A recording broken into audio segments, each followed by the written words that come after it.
Welcome back, everyone. Again, I'm Dr. James Broomall, joined by Matt Borders. There's a drizzle, which is why I'm in this odd attire. We are now located on the Worthington Farm, and you can hear slightly in the background Interstate 270, which is one of the cultural resource challenges at a battlefield like Monocacy, which is near a pretty densely populated area and has some major highway systems running around it. But nonetheless, it's remarkable. There's the Catoctons off to my left, and cows in the field, so we're still sort of immersed in the countryside. But with that, I'm going to again step off screen here and allow Matt to continue to develop the narrative of the battle. So with that, Matt, thank you. Thank you, Jim.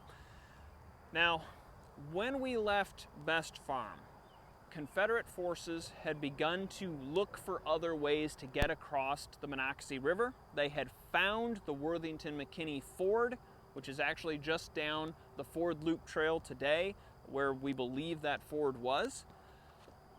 They would succeed in getting across the Monocacy River, pushing back a thin screen of Federal cavalry that was guarding that ford around noon. And they're going to get up here onto the Worthington Plateau. Behind me here is the Worthington House, owned by John Worthington. Now, the Worthington House and the farm that surrounded it at the time had far fewer trees than are around it right now. Many of those trees are here in large part due to block the impediment that Jim was talking about, Interstate 270. Now, when Confederate cavalry get up here onto this high ground, this would not go unnoticed by Union forces. In fact, Major General Lew Wallace, who is now out to the east of us, is looking off to his left flank, and he would write in his after-action report of the contemptuous waving of guidons off to his left.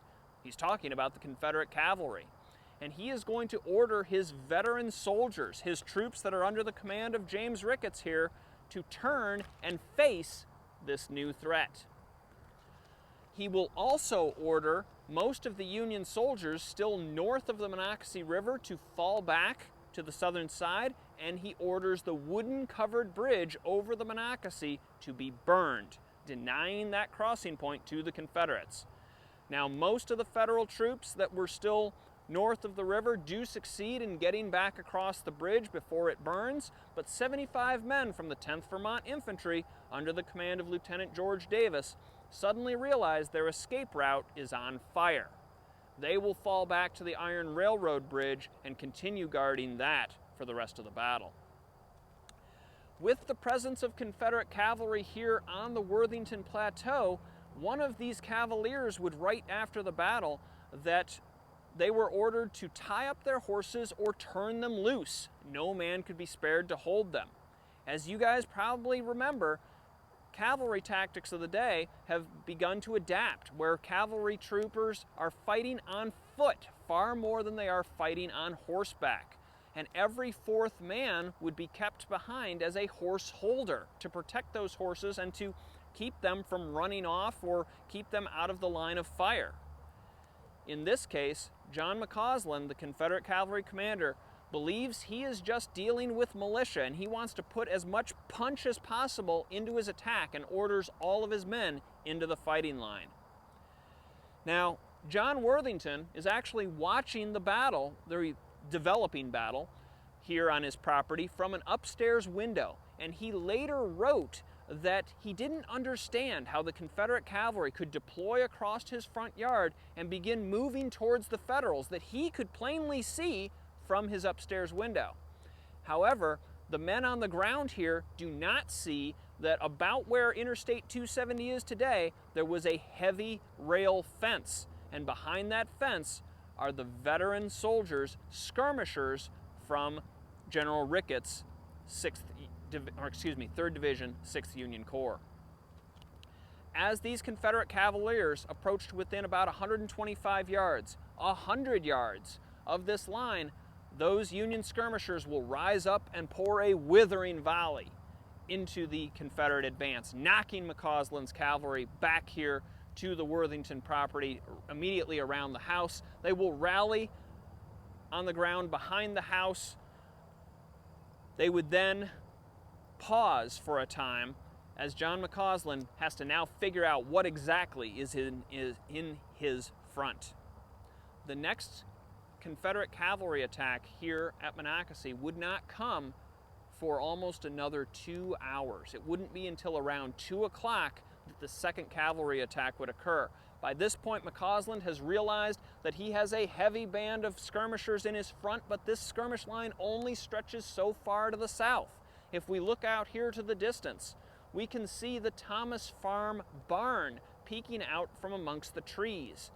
It would be at Thomas Farm and around that property that McCausland would angle his second attack. His cavaliers would succeed in sweeping around the side of the Federal skirmish line, getting into the Thomas Farm property, even getting into the buildings, and forcing this now outflanked Federal line of skirmishers to withdraw. Now, that's not going to sit well with Federal command, and a counterattack would be ordered.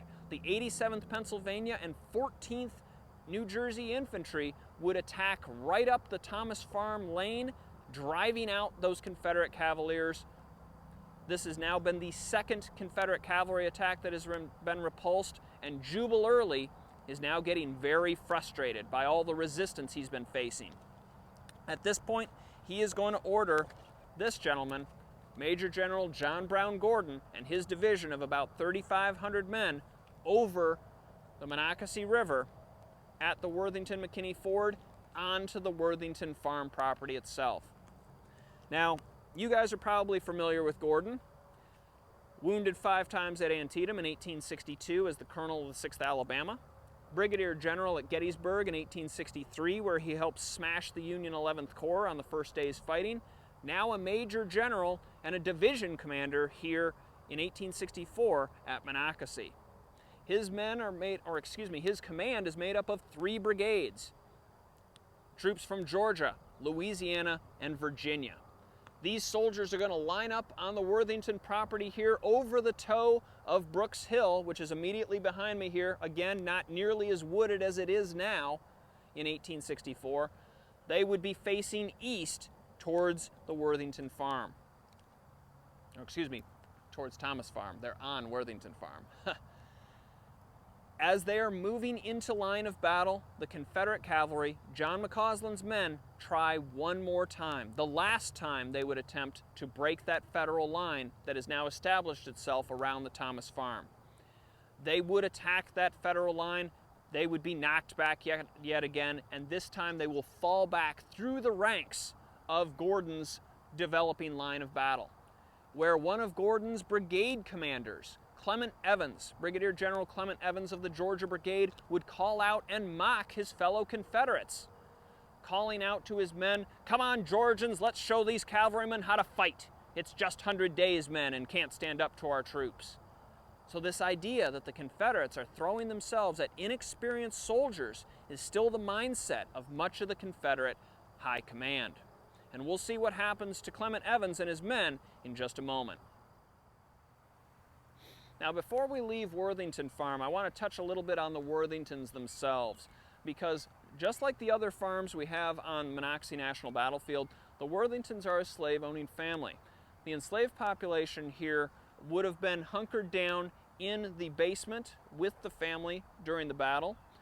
John Worthington, the patriarch of the family, he's actually watching the engagement, as we said, from an upstairs window, but his wife, his enslaved population, and his children are down here in the basement, underneath the porch here.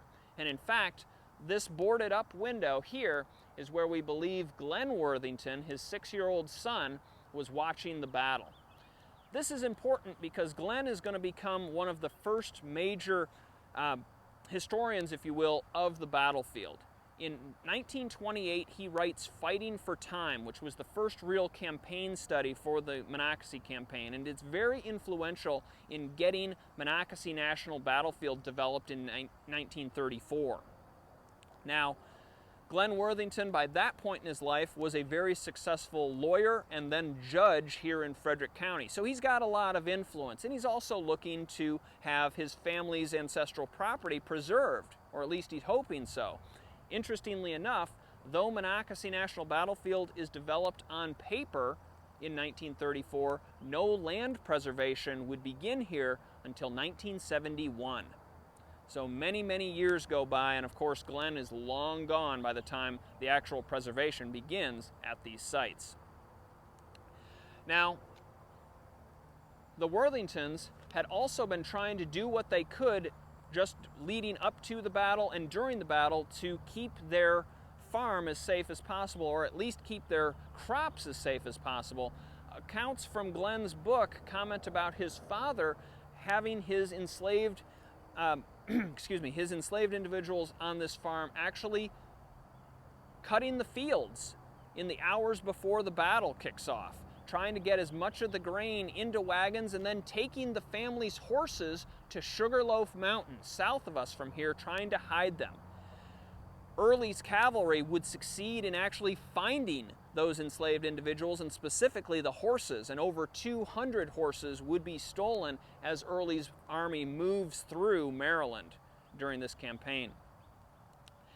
Now, Glen Worthington comments about watching the battle from this basement window on July 9th, 1864, and how after the battle, the backyard was utilized as a hospital site for Confederate troops, and Union soldiers were treated in the front yard. So they actually segregated the hospital sites here at Worthington Farm. Now, Glen Worthington, though, he is 6 years old, and he's a 6-year-old little boy. And much like myself, he was real interested in souvenirs. I know I was at that age, and he is out here looking for bits from the battle immediately afterwards. And there's actually, the story goes, a pile of muskets or damaged muskets being burned by the Confederates here near the Worthington Farm. And he's kind of fishing through that pile of burning muskets with a stick, trying to get a bayonet that he sees in there. And as he's fishing around in amongst the ashes and the burning muskets, a powder charge that had been amongst these items goes off and blasts a bunch of powder and ashes into his face. And there was a real concern in the Worthington family that young Glen would actually lose his sight. He has his eyes bandaged for several days, but fortunately for him, he would make a full recovery, though it doesn't mention if he got his bayonet or not.